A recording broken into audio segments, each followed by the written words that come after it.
Current ಕೊರತೆಯಿಂದ ರೈತರು ಕಂಗಾಲು.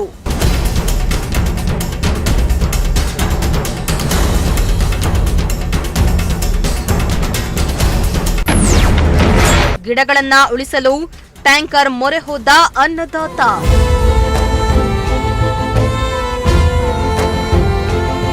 ಬೇಸಿಗೆ ಶುರುವಾಗಿದ್ದು ರೈತರು ಬೆಳೆ ಉಳಿಸಿಕೊಳ್ಳಲು ಹರಸಾಹಸ ಪಡ್ತಿದ್ದಾರೆ. ಮಳೆಯ ಕೊರತೆ ಹಾಗೂ ಅನಿಯಮಿತ ಕರೆಂಟ್ ಪೂರೈಕೆಯಿಂದಾಗಿ ಜಮೀನಿನಲ್ಲಿರುವ ಬೆಳೆಗಳಿಗೆ ನೀರಾವರಿ ಒದಗಿಸುವುದು ಸವಾಲಿನ ಕೆಲಸವಾಗಿದೆ. ಹೀಗಾಗಿ ರೈತರು ಬೆಳೆಗಳನ್ನು ಉಳಿಸಿಕೊಳ್ಳುವ ನಿಟ್ಟಿನಲ್ಲಿ ಅಲ್ಲಲ್ಲಿ ಟ್ಯಾಂಕರ್ಗಳ ಮೊರೆ ಹೋಗ್ತಿದ್ದಾರೆ. ಅದರಂತೆ ಶಿರಾ ತಾಲೂಕಿನ ಬುಕ್ಕಾಪಟ್ಟಣ ಹೋಬಳಿಯ ಆಲದಮಡು ಗ್ರಾಮದಲ್ಲಿ ವಿದ್ಯುತ್ ಶಾಕ್ ಎದುರಾಗಿದ್ದು ಜಮೀನುಗಳ ಪಂಪ್ ಸೆಟ್ಗಳಿಗೆ ಕರೆಂಟ್ ಪೂರೈಸಲು ಆಗ್ತಾ ಇಲ್ಲ. ಇದರಿಂದ ರೈತ ಕಂಗಾಲಾಗಿದ್ದು ಟ್ಯಾಂಕರ್ಗಳ ಮೊರೆ ಹೋಗಿದ್ದಾರೆ.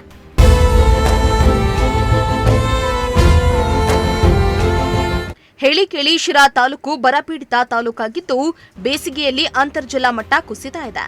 ಇಂತಹ ಸಮಯದಲ್ಲಿ ರೈತ ಜಮೀನುಗಳಲ್ಲಿ ಬೆಳೆ ಉಳಿಸಿಕೊಳ್ಳಲು ಹರಸಾಹಸ ಪಡುವಂತಾಗಿದೆ.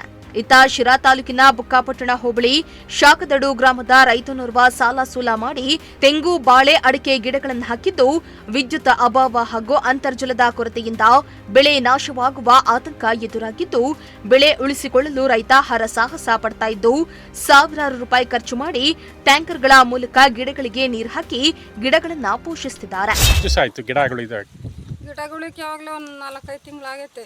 ಮಳೆ ಇಲ್ಲ, ನೀರಿಲ್ಲ. ಬೋರ್ ಕೊರ್ಸಿದ್ದೀವಿ, ಸೋಲಾರ್ ಕಟ್ಟಿದ್ದೀವಿ, ಸೋಲಾರ್ ಬಂದಿಲ್ಲ. ಕರೆಂಟ್ ಇಲ್ಲ, ಕರೆಂಟ್ ಸಪ್ಲೈ ಇಲ್ಲ. ಸೋಲಾರಿಗೆ ದುಡ್ಡು ಕಟ್ಟಿದ್ದೀವಿ, ಇನ್ನು ಸೋಲಾರ್ ಬಂದಿಲ್ಲ. ಈಗ ಗಿಡ ಉಳಿಸ್ಕೊಳಕ್ಕೋಸ್ಕರ ನಮ್ಮ ಬೋರಿಂದ ನೀರು ಟ್ಯಾಂಕಿಗೆ ಏರ್ಕೊಂಬಂದು ನೀರು ಬಿಡ್ತಾ ಇದ್ದೀವಿ. ಎಷ್ಟು ದೂರ ಆಗುತ್ತೆ ನೀರು? ಎಷ್ಟು ದೂರದಿಂದ ತರ್ತಾ ಇದ್ದೀರಾ? 1-2 ಕಿಲೋಮೀಟರ್. ಟ್ರ್ಯಾಕ್ಟರ್ ಎಲ್ಲ ನಿಮ್ದೇನೆ? ಟ್ರ್ಯಾಕ್ಟರ್ ನಮ್ದೇನೆ. ಟ್ಯಾಂಕರ್ ಅಂತ ಕೊಂಡ್ಕೊಂಡಿದ್ದೀರಿ? ಕೊಂಡ್ಕೊಂಡಿದ್ದೀವಿ.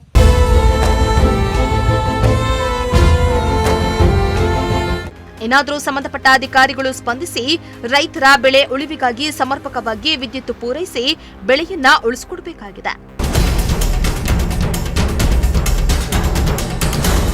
ಶ್ರೀಮಂತ ಪ್ರಜಾಶಕ್ತಿ ಟಿವಿ, ಶಿರಾ.